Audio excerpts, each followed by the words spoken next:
देखेंगे कि cell structure of the algae. तो इसके पहले की वीडियो में हमने क्या देखा था, स्ट्रक्चर ऑफ द एल्गी, कि एल्गी जो होती है वो कितने रूपों में पाई जाती है, कौन सा जो रूप है वो कैसे बनता है, और हर रूप की क्या क्या एग्जाम्पल होते हैं। तो अगर वो वीडियो अभी तक आपने नहीं देखा है तो उस वीडियो को देख लीजिए, वो बहुत ही इंपॉर्टेंट वीडियो है, उससे हर साल क्वेश्चन पूछे जाते हैं।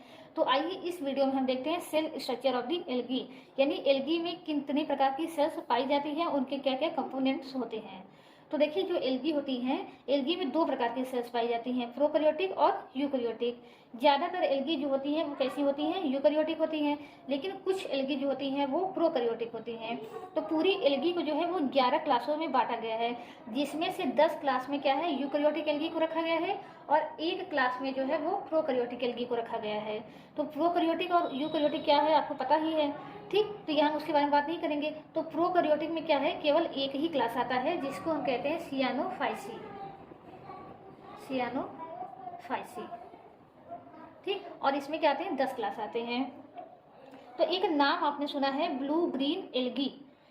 तो जो मोनेरा होता है, मोनेरा में कैसे जीवों को रखा गया, ऐसे जीवों को रखा गया है जो यूनिसेलुलर होते हैं और प्रोकैरियोटिक होते हैं, उनको रखा गया है। तो उसमें दो चीजें आती हैं, एक बैक्टीरिया आता है और एक आता है ब्लू ग्रीन एल्गी आते हैं। यानी मोनेरा ऐसे जीवों का ग्रुप है जिसमें क्या होते हैं, प्रोकैरियोटिक सेल्स पाई जाती हैं। तो जो ब्लू ग्रीन एल्गी होती है उनमें क्या होती है, प्रोकैरियोटिक सेल्स पाई जाती है। इसके अलावा बैक्टीरिया की भी सेल कैसी होती है, प्रोकैरियोटिक होती है।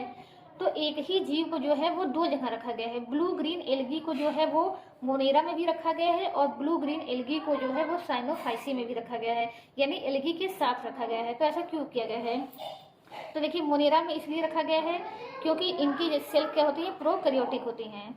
इसके अलावा इनको साइनोफाइसी में क्यों रखा गया है, क्योंकि एल्गी क्या है, एल्गी हम उनको कहते हैं जो अपना भोजन स्वयं बना लेती हैं, यानी जो फोटोसिंथेसिस कर लेती हैं, ऑटोट्रॉफिक होती हैं। तो जो ब्लू ग्रीन एल्गी होती है ये क्या करती है, अपना भोजन स्वयं बना लेती हैं, इसीलिए इनको क्या रखा गया, साइनोफाइसी में रखा गया है। इसके अलावा भी इनके बहुत से कैरेक्टर हैं जो एल्गी से मिलते हैं, इसीलिए एक ही जीव को जो है वो दो जगह रखा गया है। इसी ब्लू ग्रीन एल्गी को जो है एल्गी में के साथ भी रखा गया है, इसी ब्लू ग्रीन एल्गी को जो है वो मोनेरा में भी रखा गया है। तो इस तरीके से हम देख रहे हैं कि ज़्यादातर एल्गी क्या होती है, यूकैरियोटिक होती हैं, लेकिन कुछ एल्गी जो होती है वो प्रोकैरियोटिक होती हैं। तो इतना आपको समझ में आ गया होगा। तो आइए हम क्या देखते हैं, अब इनका स्ट्रक्चर देखते हैं, ठीक। तो हम कंपेरिजन भी करेंगे कि जो प्रोकैरियोटिक उनमें कौन से फीचर होंगे, जो यूकैरियोटिक है उनमें कौन से फीचर होंगे। आप ये जानिए, चाहे प्रोकैरियोटिक एल्गी हो चाहे यूकैरियोटिक हो, दोनों में ही क्या है, यूनिसेलुलर और मल्टीसेलुलर दोनों फॉर्म आते हैं, ठीक। प्रोकैरियोटिक जो ग्रुप है साइनोफाइसी का, उसमें यूनिसेलुलर और मल्टीसेलुलर दोनों आते हैं। इसी तरह जो ये है यूकैरियोटिक है आपका, उसमें भी यूनिसेलुलर और मल्टीसेलुलर दोनों फॉर्म आते हैं। तो अब आइए हम देखते हैं इनका सेल वॉल। सबसे पहले किसी सेल की शुरुआत कैसे होती है, सेल वॉल से होती है। सबसे बाहर सेल के क्या होता है, सेल वॉल होता है। अगर हम प्लांट की बात करें, एनिमल में क्या होता है, सेल वॉल नहीं होता। तो अगर हम बात करेंगे प्रोकैरियोटिक सेल की, तो पहले हम यूकैरियोटिक देखते हैं। तो हम जानते हैं जो यूकैरियोटिक एनिमल, यूकैरियोटिक प्लांट होते हैं, उनका जो सेल वॉल है वो किसका बना होता है, सेलुलोज का। लेकिन अगर हम प्रोकैरियोटिक की बात करें, तो प्रोकैरियोटिक जो एनिमल्स, जो प्रोकैरियोटिक प्लांट होते हैं, उनका जो सेल वॉल है वो बना होता है म्यूकोपॉलीपेप्टाइड का, म्यूकोपॉलीपेप्टाइड का। अब ये म्यूकोपॉलीपेप्टाइड का है, एक पॉलीमर है जो 3 मोनोमर से मिलकर बना होता है। एक होता है N acetyl glucosamine, acetyl glucosamine, N acetyl muramic acid,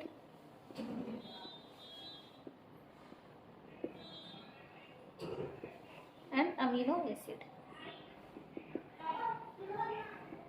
तो ये 3 प्रकार के मोनोमर जो हैं आपस में जुड़ करके क्या बनाते हैं, एक पॉलीमर बनाते हैं, जिसको हम क्या कहते हैं, म्यूकोपॉलीपेप्टाइड। तो जो प्रोकैरियोटिक होंगी उनका सेल वॉल किसका बना होगा, म्यूकोपॉलीपेप्टाइड का। जैसे आपने बार बार नाम सुना, एनाबिना, नॉस्टॉक, ऑसिलिटोरिया, ये सब क्या है, ये सभी प्रोकैरियोटिक एल्गी हैं। यानी इनका जो सेल है वो कैसा है, प्रोकैरियोटिक है, इसलिए एल्गी कैसी हुई, प्रोकैरियोटिक एल्गी हुई। और इनका सेल वॉल किसका बना होगा, म्यूकोपॉलीपेप्टाइड का। और जो यूकैरियोटिक एल्गी होंगी उनका सेल वॉल किसका बना होगा, सेलुलोज का। तो जब हम बैक्टीरिया पढ़ रहे थे तो बैक्टीरिया में हमने ये चीज़ नहीं देखी थी कि उनका सेल वॉल किसका बना होता है। तो बैक्टीरिया का भी सेल वॉल किसका बना होगा, म्यूकोपॉलीपेप्टाइड का बना होगा। तो चाहे ब्लू ग्रीन एल्गी हो चाहे बैक्टीरिया हो, दोनों का ही सेल वॉल किसका बना होता है, म्यूकोपॉलीपेप्टाइड का। तो इस प्रकार से हमने देखा सेल वॉल में क्या है, वेरिएशन है, कुछ में क्या होगा सेलुलोज का होगा, कुछ में क्या होगा म्यूकोपॉलीपेप्टाइड का होगा। लेकिन कुछ ऐसी भी एल्गी है जिनमें क्या होता है सेल वॉल नहीं पाया जाएगा, तो उसका एग्जाम्पल क्या है, यूग्लिना है,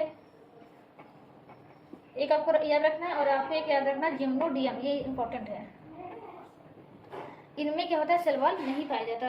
अब देखिए यूग्लिना को भी दो जगह पर रखा गया है, यूग्लिना को एल्गी के साथ भी रखा गया है और यूग्लिना को प्रोटोजोआ के साथ भी रखा गया है। क्यों? क्योंकि प्रोटोजोआ ऐसे एनिमल का ग्रुप है जिसमें क्या होते हैं यूनिसेलुलर ऑर्गेनिज्म आते हैं, यूनिसेलुलर और यूकैरियोटिक। तो यूग्लिना यूनिसेलुलर भी है और यूकैरियोटिक भी है। इसके अलावा जो है यूग्लिना क्या है, ऑटोट्रॉफिक भी है, और एल्गी ऐसे प्लांट का समूह है जो ऑटोट्रॉफिक होते हैं। तो इसीलिए यूग्लिना को जो है यहाँ भी रखा गया और वहाँ भी रखा गया है, प्लांट के साथ भी रखा गया है और एनिमल के साथ भी रखा गया है। और हम जानते भी है यूग्लिना क्या होती है, प्लांट और एनिमल के बीच की कड़ी होती है। लेकिन यूग्लिना में क्या होता है, एल्गी के साथ तो इसको रख दिया गया है, लेकिन यूग्लिना में सेल वॉल नहीं पाया जाता। बस केवल जो साइटोप्लाज्म है वो एक मेम्ब्रेन से ढका होता है।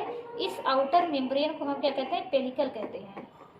ठीक, तो जो एल्गी होती है उनकी सबसे आउटर जो होती है वॉल या आउटर मेम्ब्रेन क्या होती है, सबसे बाहरी कवच क्या होता है, सेल वॉल होता है। लेकिन यूग्लिना और जिम्नोडियम में क्या होता है, पेलिकल होता है। ठीक, तो इतना आपको समझ में आ गया कि सेल वॉल। अब आइए हम देखते हैं कि फ्लैजिला के बारे में। ठीक, एक एक करके हम एक एक स्ट्रक्चर के बारे में देखेंगे।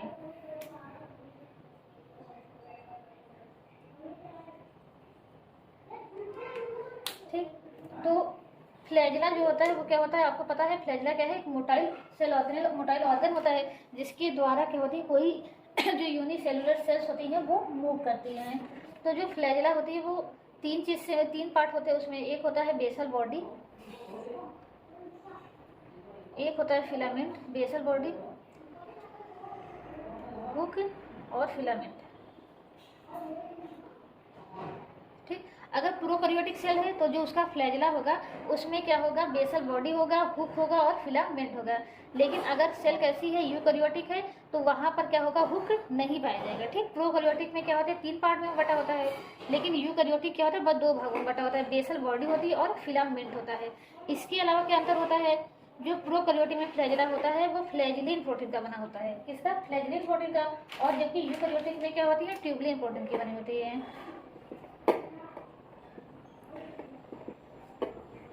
फ्लैजिलिन प्रोटीन होगी और जो यूकैरियोटिक होगी वहाँ का होगा ट्यूबुलिन प्रोटीन। ठीक, तो ये अंतर आपको याद रखना है कि प्रोकैरियोटिक और यूकैरियोटिक के फ्लैजिला में क्या अंतर होता है। और अगर हम फ्लैजिला का स्ट्रक्चर देखें तो फ्लैजिला में जो होता है वो 9 प्लस, देखिए फ्लैजिला क्या होती है, एक ऐसी ही, ये जो प्लाज्मा मेम्ब्रेन होती है, प्लाज्मा मेम्ब्रेन का ही जो होता है आउट ग्रोथ होता है फ्लैजिला। और ये फ्लैजिला के अंदर हम देखेंगे तो ढेर सारे क्या होते हैं, फिलामेंट्स पाए जाते हैं जिनको हम क्या कहते हैं, फाइब्रिल कहते हैं। तो जब हम इसी का हम टीएस काटते हैं, यानी इस तरीके से हम इसका ऊपर से देखते हैं, तब ये देखते हैं कि 9+2 अरेंजमेंट होता है इस तरीके से।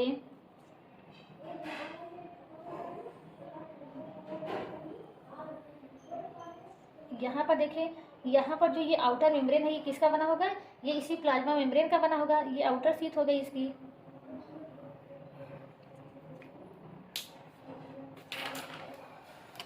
और यहाँ पर क्या होंगे, इसको हम कहते हैं आउटर शीथ, जो किसका बना है, प्लाज्मा मेम्ब्रेन का।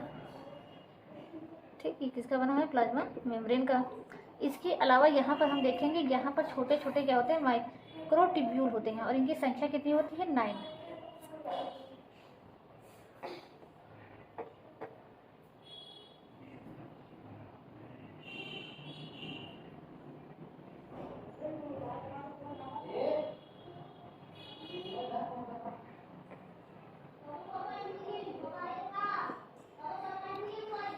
ये किससे घिरे हुए हैं, आउटर शीथ से घिरे हुए हैं। उसी तरह यहाँ पर एक क्या होता है, इनर शीथ होती है, और इनर शीथ के अंदर भी क्या होते हैं, 2 फाइब्रिल होते हैं।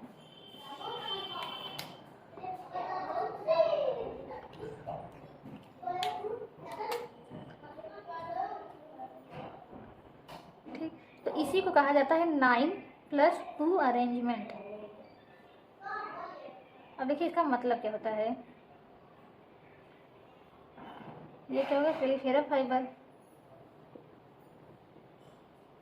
पेरिफेरल फाइब्रिल्स, इसको हम क्या कहते हैं, माइक्रोट्यूब्यूल भी कहते हैं। इसको क्या कहेंगे, सेंट्रल, इसको कहेंगे सेंट्रल फाइब्रिल। ठीक, इसको भी क्या कहेंगे, कोष्ठक में माइक्रोट्यूब्यूल कहेंगे। ठीक, तो यहाँ पर आप देख रहे हैं कि अगर हम जो पेरिफेरल फाइब्रेस हैं वो क्या है, डबल डबल हैं, तो इनको क्या कहा जाता है, डबलेट कहा जाता है, यानी डबलेट पेरिफेरल फाइब्रेस। और यहाँ ये क्या है, सिंगलेट। तो अगर हम एक फिलामेंट का, एक फ्लैजिला का अगर हम टीएस काट के उसका स्ट्रक्चर देखें तो हम ये देखते हैं कि जो एक फ्लैजिला होती है वो क्या होती है, 9 फाइब्रिल से मिलकर के बनी होती है, 9 + 2 फाइब्रिल से मिलकर के बनी होती है। 9 फाइब्रिल क्या होते हैं, पेरिफेरल होते हैं, और 2 फाइब्रिल्स क्या होते हैं, सेंटर में होते हैं। जो 9 फाइब्रिल्स होते हैं वो क्या होते हैं, 2-2 होते हैं, यानी डबलेट होते हैं। और बीच में 2 फाइब्रिल्स होते हैं वो क्या होते हैं, सिंगल सिंगल होते हैं। और जो पेरिफेरल फाइब्रिल होते हैं वो एक आउटर मेम्ब्रेन से ढके होते हैं, और ये आउटर मेम्ब्रेन किसका बना होता है, प्लाज्मा मेम्ब्रेन का बना होता है। जबकि जो ये इनर मेम्ब्रेन होता है ये प्लाज्मा मेम्ब्रेन का नहीं बना होता है, ये होता है इनर शीथ। ठीक, तो इसी को कहा जाता है 9+2 अरेंजमेंट। तो चाहे प्रोकैरियोटिक सेल हो चाहे यूकैरियोटिक सेल हो, दोनों में ही क्या होता है, 9+2 का अरेंजमेंट पाया जाता है। यानी 9 माइक्रोट्यूब्यूल जो है वो पेरिफेरी की तरफ होंगे, 2 माइक्रोट्यूब्यूल जो हैं वो सेंटर की तरफ होंगे। जो पेरिफेरी की तरफ होंगे वो डबल होंगे, जो सेंटर में होंगे वो क्या होंगे, सिंगल होंगे। ठीक, और एक आउटर शीथ होगी, एक इनर शीथ होगी, और जो आउटर शीथ होगी वो किसकी बनी होगी, प्लाज्मा मेम्ब्रेन की बनी होगी। तो इस तरीके से हमने समझा है कि क्या होता है फ्लैजिला। तो आइए अब इसकी आगे देखते हैं कि फ्लैजिला किसमें किसमें पाया जाता है, कैसा पाया जाता है, किसमें नहीं पाया जाता है।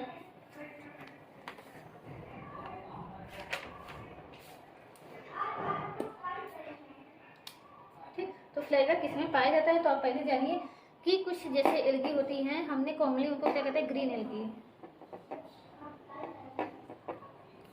ठीक, इनका अगर क्लास देखा जाए तो इनको रखा गया है क्लोरोफाइसिन। ये सब किसमें आती है, यूकैरियोटिक एल्गी। उसी तरह एक होती है रेड एल्गी। ठीक, इसको रखा गया है रोडोफाइसी में। आगे इसके बाद हम इसका क्लासिफिकेशन ही पढ़ेंगे। ठीक, अभी आप एल्गी के कुछ क्लास जानिए, जैसे green algae, red algae, brown algae. ठीक, इनको रखा गया है फियोफाइसी में। ठीक, तो ये एल्गी के कुछ क्लासेस हैं, इन्हीं का हम बार बार नाम लेंगे और जिक्र करेंगे कि क्या क्या इनके कैरेक्टरिस्टिक फीचर हैं। तो जो ग्रीन एल्गी होती हैं उनमें क्या होता है, इन ग्रीन एल्गी में क्या होता है कि फ्लैजिला जो होता है वो एपिकल और इक्वल होता है। फ्लैजिला एपिकल और इक्वल होता है, यानी फ्लैजिला क्या होंगे, यहाँ शीर्ष पर पाए जाएंगे और कैसे होंगे, दोनों साइड में बराबर होंगे। फ्लैजिला की संख्या कितनी होगी, 2 से 8 होगी।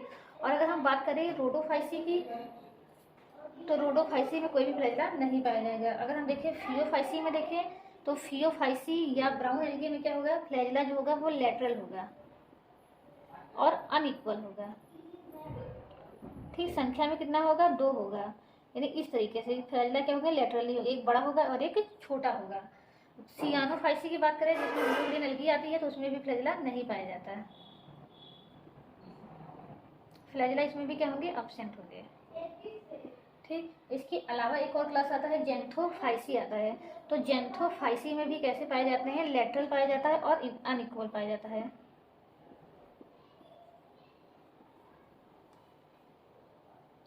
बेसिलियोफाइसी में अगर हम देखें तो बेसिलियोफाइसी में भी फ्लैजिला नहीं पाए जाते। तो इतना आपको याद रखना है, green algae, red algae, brown algae और सियानोफाइसी में ठीक किसमें कैसा फ्लैजिला पाया जाता है। इसके अलावा अगर हम इन्हीं एल्गी का कंपेरिजन करें कि जो ये एल्गी होती हैं, red algae, green algae, brown algae, इनके सेल वॉल में क्या होता है, एक स्पेशल कंपोनेंट पाया जाता है जो कि पानी को अब्जॉर्ब करता है। तो अगर उसको हम देखें तो उनके भी नाम आपको याद रखने, वो बार बार एग्जाम में पूछा जाता है। तो जो ग्रीन एल्गी होती है उनमें एक सबस्टेंस पाया जाता है, उसको कहते हैं पेक्टिन। ये पेक्टिन का काम क्या होता है, पानी को अब्जॉर्ब करना। ब्राउन एल्गी में जो होता है वो एल्जीन पाया जाता है। इसके अलावा रेड एल्गी में हम देखें तो काराजीन पाया जाता है। और एक एल्गी आप होती है कि डायटम्स आपने नाम सुना होगा, उसको रखा गया है बेसिलियोफाइसी में रखा गया है। तो बेसिलियोफाइसी की जो सेल वॉल होती है उनमें क्या होता है, सिलिका पाया जाता है। बेसिलियोफाइसी में क्या होता है, सिलिका पाई जाती हैं। और ये बेसिलियोफाइसी जब इनकी डेथ हो जाती है तो जो जमीन होती है उस पर क्या होती है, सिलिका की अधिकता हो जाती है। तो यहाँ पर आपको ये याद रखना है, ग्रीन एल्गी में पेक्टिन, रेड एल्गी में काराजीन, ब्राउन एल्गी में एल्जीन और बेसिलियोफाइसी में क्या पाया जाता है, सिलिका पाया जाता है। बेसिलियोफाइसी के जो मेंबर होते हैं उनको हम क्या कहते हैं, कॉमन नेम से जानते हैं, डाइटम्स नाम से। तो आगे चल के हम डाइटम्स नहीं पढ़ेंगे। तो ये हमारा यहाँ तक हो गया सेल वॉल के बारे में, फ्लैजिला के बारे में। ठीक, तो आइए हम इसके बारे में देखते हैं, न्यूक्लियस के बारे में। तो ये न्यूक्लियस हम जानते हैं कि अगर यूकैरियोटिक सेल होगी तो उसमें वेल डिफाइंड न्यूक्लियस होगा, अगर प्रोकैरियोटिक है तो उसमें न्यूक्लियस नहीं होगा। ठीक, तो न्यूक्लियस के बारे में कुछ नहीं बताना है हमें।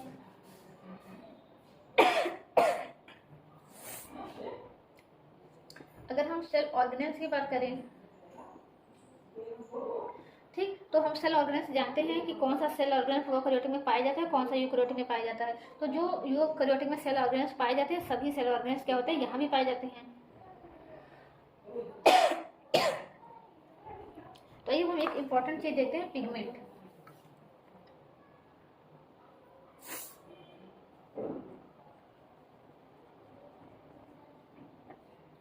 ठीक, तो पिगमेंट क्या होते हैं? पिगमेंट देखिए ऐसे सबस्टेंस होते हैं जो लाइट को ऑब्जर्व करने का कार्य करते हैं और पौधे को कलर देने का काम करते हैं। तो जैसा कि हम जानते हैं कि एल्गी क्या होती है, ऑटोट्रॉफिक होती हैं, यानी ये क्या करती है, सन लाइट का यूज करती है। तो जो भी प्लांट क्या करते हैं, सन लाइट का यूज करते हैं, उनमें पिगमेंट पाया जाता है। जैसे कि हम प्लांट के केस में देखते हैं, हम पढ़ते हैं कि प्लांट क्या करते हैं, क्लोरोफिल की सहायता से अपना भोजन बनाते हैं। तो प्लांट में जो पिगमेंट होता है वो क्या होता है, क्लोरोफिल होता है। और एल्गी में भी क्लोरोफिल पाया जाता है, लेकिन इसके अलावा एल्गी में कई और पिगमेंट भी पाए जाते हैं। तो आइए हम उनको देखते हैं। तो ये जो पिगमेंट्स होते हैं वो एक मेम्ब्रेन के अंदर पाए जाते हैं। उस मेम्ब्रेन को ही हम क्या कहते हैं, प्लास्टिड कहते हैं। ठीक, तो प्लास्टिड की हिंदी क्या होती है, लवक होती है। तो जब क्या होते हैं, पिगमेंट जो होते हैं, जो ये पिगमेंट होते हैं, ये एक मेम्ब्रेन बाउंडेड स्ट्रक्चर के अंदर होते हैं। इस मेम्ब्रेन बाउंडेड स्ट्रक्चर को ही हम क्या कहते हैं, लवक कहते हैं, यानी कि प्लास्टिड कहते हैं। लेकिन ये किसमें पाया जाएगा प्लास्टिड, जो यूकैरियोटिक सेल होंगी। और जो प्रोकैरियोटिक सेल होंगी उनमें क्या हो जाएगा कि वहाँ पर क्या हो रहा है, कोई भी सेल ऑर्गेनाइज होता नहीं। हमने देखा है कि जो यूकैरियोटिक सेल्स होती है उनमें लवक पाया जाता है, प्लास्टिड पाया जाता है, जिसको क्या याद रखते हैं, किस नाम से याद रखते हैं, क्लोरोप्लास्ट नाम से याद रखते हैं। लेकिन जो प्रोकैरियोटिक सेल होती हैं उनमें क्या होता है कि ये जो पिगमेंट है वो किसी मेम्ब्रेन के अंदर या किसी सेल ऑर्गेनेल्स के अंदर नहीं पाया जाएगा। वो सिंपली कहाँ पाया जाएगा, सिंपली वो साइटोप्लाज्म में पाया जाएगा। तो इस एरिया को हम तब क्या कहते हैं, क्रोमोप्लाज्म कहते हैं। ठीक, तो यानी अगर हम बात करें यूकैरियोटिक की, तो यूकैरियोटिक में पिगमेंट कहाँ होता है, लवक के अंदर होता है। और जबकि अगर हम बात करें प्रोकैरियोटिक की, तो प्रोकैरियोटिक में कहाँ होता है, साइटोप्लाज्म में होता है, जिसको हम क्या कहते हैं, क्रोमोप्लाज्म कहते हैं। ये जो प्लास्टिड होता है ये दो प्रकार का होता है, एक होता है ल्यूकोप्लास्ट। ल्यूकोप्लास्ट क्या है, कलरलेस प्लास्टिड है। और वहीं हम बात करें एक दूसरा होता है जिसको हम कहते हैं क्रोमोप्लास्ट। ये क्या होता है, कलर्ड प्लास्टिड होता है। ठीक, तो क्रोमोप्लास्ट और क्रोमोप्लास्ट में अंतर आप याद रखिएगा। तो देखिए अब ये क्रोमोप्लास्ट भी जो है ये दो प्रकार के होते हैं। अगर इनमें क्या होगा, क्लोरोफिल ए और बी दोनों है, ए प्लस बी, तब इनको हम कहेंगे क्लोरोप्लास्ट। अगर ए है लेकिन उसकी जगह पर बी नहीं है, या तो सी है या तो डी है या तो ई है, तब उसको हम कहते हैं क्रोमेटोफोर कहते हैं, क्रोमेटोफोर। ठीक, एक बार हम फिर से समझते हैं। ठीक, तो पिगमेंट क्या होता है, पिगमेंट ऐसे पदार्थ होते हैं या ऐसे सबस्टेंस होते हैं जो पौधे को कलर देते हैं और जो सनलाइट को ऑब्जर्व करते हैं। यानी जो भी ऑटोट्रॉफिक एनिमल होंगे अगर वो सनलाइट का यूज कर रहे हैं तो वो कैसे होंगे, उनमें क्या होगा, पिगमेंट पाया जाएगा। ठीक, तो हमने बताया था ऑटोट्रॉफिक दो प्रकार के होते हैं, एक तो जो सनलाइट एनर्जी का यूज करते हैं और दूसरे वो होते हैं जो केमिकल का यूज करते हैं, केमिकल एनर्जी का। तो जो केमिकल एनर्जी का यूज कर रहे हैं उनमें क्या होगा, पिगमेंट नहीं होगा। लेकिन ऐसे जीव जो क्या कर रहे हैं, सनलाइट का यूज कर रहे हैं, उनके अंदर पिगमेंट पाया जाएगा। तो उनके अंदर क्या होगा, पिगमेंट पाया जाएगा। और यह पिगमेंट जो है एक ऑर्गेनेल के अंदर पाया जाएगा, यूकैरियोटिक सेल में। उस ऑर्गेनेल का नाम क्या है, प्लास्टिड। जबकि हम जानते हैं प्रोकैरियोटिक सेल में ऑर्गेनेल्स नहीं पाए जाते। तो ये पिगमेंट जो होता है वो साइटोप्लाज्म में पाया जाएगा, तब उसको क्या कहते हैं, क्रोमोप्लाज्म कहते हैं। प्लास्टिड जो होता है, यूकेरियोटिक का जो प्लास्टिड होता है वो दो प्रकार का होता है, ल्यूकोप्लास्ट और क्रोमोप्लास्ट। ल्यूकोप्लास्ट कैसा होता है, कलरलेस प्लास्टिड होता है, यानी ये जो पिगमेंट होता है वो केवल लाइट को ऑब्जर्व करता है, पौधे को कलर नहीं देता। जबकि जो क्रोमोप्लास्ट यानी जिस भी प्लांट या एनिमल में रहेगा लाइट को भी ऑब्जर्व करेगा और प्लांट को कलर भी देगा। तो ये क्रोमोप्लास्ट जो होता है वो दो प्रकार का होता है। क्रोमोप्लास्ट जो होता है दो प्रकार का होता है। अगर इसके अंदर जो पिगमेंट है, क्लोरोफिल ए और क्लोरोफिल बी क्या है, ये पिगमेंट है। अगर इसके अंदर क्या है, क्लोरोफिल ए भी है और क्लोरोफिल बी भी है, ठीक, तब इसको हम क्या कहेंगे, क्लोरोप्लास्ट कहेंगे। किसको कहेंगे, ऐसे प्लास्टिड को हम क्या कहेंगे, क्लोरोप्लास्ट कहेंगे, जिसके अंदर क्या है, दो प्रकार के पिगमेंट है, क्लोरोफिल ए और क्लोरोफिल बी। लेकिन जब क्लोरोफिल केवल पिगमेंट क्लोरोफिल ए ही हो, बी ना हो, उसकी जगह पर या सी हो या डी हो या ई हो, तब उसको हम क्या कहते हैं, क्रोमेटोफोर कहते हैं। तो जो हमने बताया ग्रीन एल्गी बताया, जिसको हमने किस में रखा गया है, क्लोरोफाइसी में रखा गया है, उसमें क्या होता है, पिगमेंट क्लोरोफिल ए और क्लोरोफिल दोनों पाया जाता है, क्लोरोफाइसी। और ये कैसी होती है, ग्रीन कलर की होती है।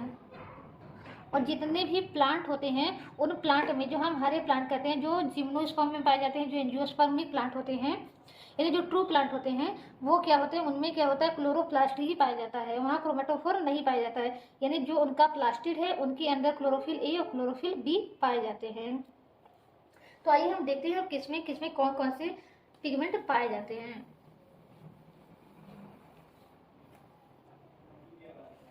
ठीक, तो क्लोरोफिल ए और बी किसमें पाया जाएगा, क्लोरोफिल ए प्लस बी जो है क्लोरोफाइसी में पाया जाएगा। क्लोरोफिल ए प्लस सी आपका पाया जाएगा, यानी इसमें बी नहीं होगा, क्लोरोफिल ए और जो सी है वो आपका पाया जाएगा फियोफाइसी में।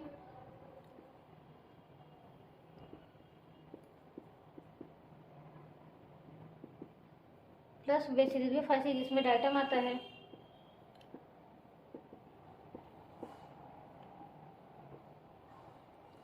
यहाँ और यूग्लिना जिसमें रखा गया है, यूग्लिना को यूग्लिनोफाइसी में रखा गया है। तो यूग्लिना में भी क्या होता है, क्लोरोफिल ए और क्लोरोफिल बी दोनों पाए जाते हैं। ठीक, इसके अलावा क्लोरोफिल ए प्लस डी ये पाया जाता है रोडोफाइसी में।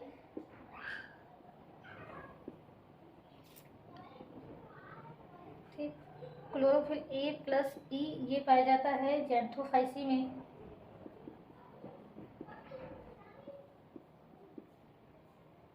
इसके अलावा जो रोडोफाइसी होते हैं उनको रेड कलर देने के लिए इनमें एक पिगमेंट पाया जाता है जिसको कहते हैं फाइकोइरेथ्रिन। फाइकोइरेथ्रिन। उसी तरह जो बेसिलियोफाइसी होते हैं और फियोफाइसी होते हैं, इनको ब्लू कलर देने के लिए, इनको ब्राउन कलर देने के लिए इनमें एक पिगमेंट होता है जिसको हम कहते हैं फ्यूकोजैंथिन। तो आपको यहाँ ये याद रखना है कि किसमें क्लोरोफिल ए और बी पाया जाता है, किसमें ए और सी पाया जाता है, किसमें ए और डी पाया जाता है, किसमें ए और ई पाया जाता है।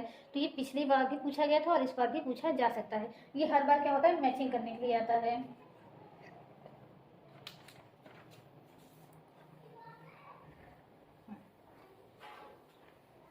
ठीक, तो किस किस का पिगमेंट कम से रहता है, तो पाया जाता है। तो ये हम क्रोमेटोफोर अब देखते हैं। ठीक, तो हमने देख लिया कि क्लोरोप्लास्ट कैसे कैसे हो गए, किसमें क्लोरोफिल ए होगा, क्लोरोफिल बी होगा। अब हम देखते हैं क्रोमेटोफोर के बारे में देखते हैं।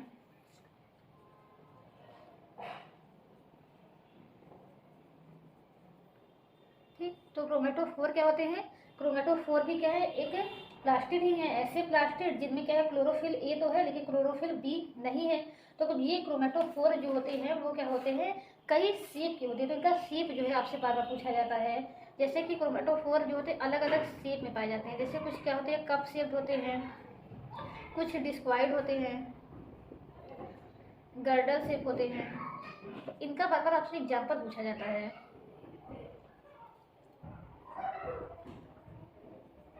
रेटिकुलेट होते हैं,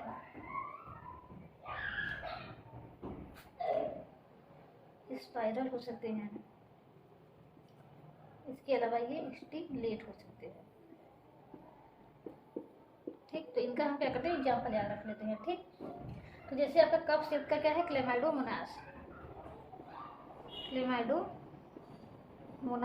उसी तरह वोल्वास, अगर हम डिस्क्वायड का बात करें तो डिस्क्वायड में आपका आता है वाउचेरिया, कारा और डैंटम। ठीक, गर्डल किसका होता है? यूलोथ्रिक्स का। रेटिकुलेट में आप याद रखेंगे ओडोगोनियम, हाइड्रोडिक्टियन,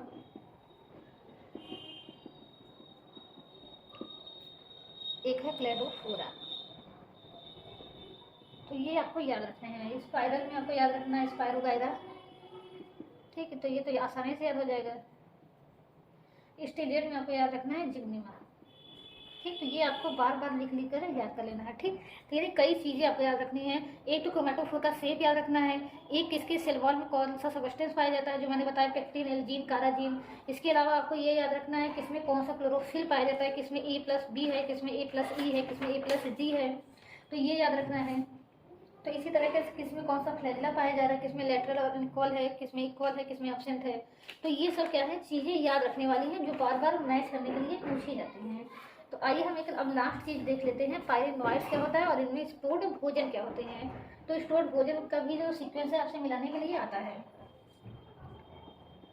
पायरेनोइड्स, देखिए जो पायरेनोइड्स होते हैं वो केवल किस में पाए जाते हैं? एल्गी में पाए जाते हैं। ये ना तो फंजाई में पाए जाते हैं, ना तो ब्रायोफाइटा में, ना तो टेरिडोफाइटा में। ये केवल किस में पाए जाते हैं? एल्गी में। लेकिन एक्सेप्शन के रूप में कुछ ब्रायोफाइटा में भी जो है पायरेनोइड्स पाए जाते हैं। तो वहाँ आपको पूछा जाता है कि किस ब्रायोफाइटा में पायरेनोइड्स पाया जाता है। तो पायरेनोइड्स होते क्या है? पायरेनोइड्स तो पहले ये याद रखिए ये होते कहाँ हैं। तो ये होते हैं आपके क्रोमेटोफोर में, क्रोमेटोफोर के अंदर होते हैं। तो क्रोमेटोफोर के अंदर क्या है? क्रोमेटोफोर किसमें कहेंगे कि मतलब ऐसा प्लास्ट है जिसमें क्या है, क्लोरोफिल ए हो गया और क्लोरोफिल बी या सी या डी कुछ भी हो गए। ठीक, तो उनके अंदर वो क्या कर रहे हैं? भोजन बना रहे हैं। और ये जो भोजन होता है ये भोजन का कण ही होता है पायरेनोइड्स के रूप में। यानी इनके अंदर क्या होते हैं? प्रोटीन्स होता है और प्रोटीन के बाहर क्या होता है? स्टार्च का आवरण होता है। यानी जो भोजन बन रहा है क्रोमेटोफोर के अंदर वो इस तरीके से स्टोर हो जाता है। अंदर क्या होती है? प्रोटीन होती है और बाहर क्या होते हैं? स्टार्च होते हैं। इसी चीज़ को ही हम क्या कहते हैं? क्रोमेटोफोर कहते हैं। तो ये क्रोमेटोफोर जितने भी इसी को हम क्या कहते हैं? पायरेनोइड्स कहते हैं। तो ये पायरेनोइड्स जितनी भी एल्गी होती है सब में पाई जाती हैं, लेकिन केवल ब्लू ग्रीन एल्गी में नहीं पाई जाती। तो ये आप याद रखिएगा। इसके अलावा हम देखेंगे स्टोरेज भोजन और क्या क्या होता है स्टोरेज फूड। तो जो रेड एल्गी, ग्रीन एल्गी की अगर हम बात करें, रेड एल्गी की बात करें और ब्राउन एल्गी की बात करें, तो इन तीन एस्पेक्ट में आपको देखना है। रेड एल्गी में जो होता है सिंपल भोजन जो है वो स्टार्च के रूप में होता है। रेड एल्गी में जो होता है फ्लोरिडियन स्टार्च होता है। और जो ब्राउन एल्गी होती है उसमें क्या होता है? लेमेरियन स्टार्च प्लस मैनिटोल होता है। लेमेरियन स्टार्च प्लस मैनिटोल। ठीक, तो यहाँ आपको ये भी याद रखना है कि किस एल्गी में कौन सा स्टोर्ड भोजन है। Green algae, red algae, brown algae, बस ये तीन एल्गी आपको याद रखनी है। ठीक, तो फ्रेंड्स इस वीडियो में हमने क्या देखा? Cell structure of the algae. तो ये जो वीडियो है बहुत इंपॉर्टेंट है क्योंकि इसमें आप देख रहे हैं कि बहुत सी चीज़ें हैं जो याद रखने वाली है। तो अगर आपको एक बार में ये वीडियो समझ में नहीं आया तो प्लीज़ इसको दोबारा देखिए और चीज़ों को बार बार लिख लिख करके याद कीजिए। ये आप सब जानते हैं कि चीज़ों को लिखने से याद होती हैं, तो चीज़ें जो है लिख लिख करके याद कीजिए। अगर ये कहा गया तो ऐसे कहा नहीं गया, और ये आपने एक्सपीरियंस भी किया है। जब आप चीज़ों को लिख करके याद करते हैं तो चीज़ें क्या हो जाती है? आसानी से याद हो जाती है, ज़्यादा समय के लिए याद हो जाती हैं। तो इस वीडियो में सेल का स्ट्रक्चर कंप्लीट हो गया। अगले वीडियो में हम क्या देखेंगे? एल्गी का क्लासिफिकेशन देखेंगे। यानी यही जो बार बार हम कह रहे हैं red algae, green algae, brown algae, Fucophyceae, Xanthophyceae, यही चीज़ें हम देखेंगे क्या है एक्चुअली में। ठीक, तो आप बस इतना जानते रहिए कि कौन सी एल्गी में कौन सा स्ट्रक्चर पाया जाता है। तो नेक्स्ट वीडियो में हम क्या देखेंगे? एल्गी का क्लासिफिकेशन देखेंगे। फिर उसके अगले वीडियो में हम एल्गी का रिप्रोडक्शन देखेंगे और इस तरह से जनरल एल्गी का करेक्टर खत्म हो जाएगा। और फिर उसके बाद एल्गी की स्पीसीज पढ़ेंगे, यानी एक एक करके जितने भी स्पीसीज मेंशन है सब पढ़ेंगे। तो ज़्यादा 6-7 स्पीसीज दी हुई है तो 6-7 दिन उसमें लग जाएंगे। फिर उसके बाद ब्रायोफाइटा शुरू होगा। तो आप लोग हम जान रहे हैं कि क्लासेस कभी कभी लेट हो जाती हैं, किसी दिन नहीं हो पाती है, लेकिन आप लोग निश्चित रहिए आपका प्लांट किंगडम जो है वो एग्जाम के पहले खत्म हो जाएगा, या ज़्यादा से ज़्यादा मतलब 20 दिन लगेगा आपका प्लांट किंगडम खत्म हो जाएगा। तो इसी तरीके से आप वीडियो देखते रहिए और आप लाइक करते रहिए। और चैनल को अगर आपने अभी तक सब्सक्राइब नहीं किया तो प्लीज़ चैनल को सब्सक्राइब कर लीजिए। और वीडियो में आपको जो न समझ में आया करे कमेंट करके बता दिया करिए, मैं उसका रिप्लाई कर दूंगी। और वीडियो को पूरा देखने के लिए फ्रेंड्स आपको बहुत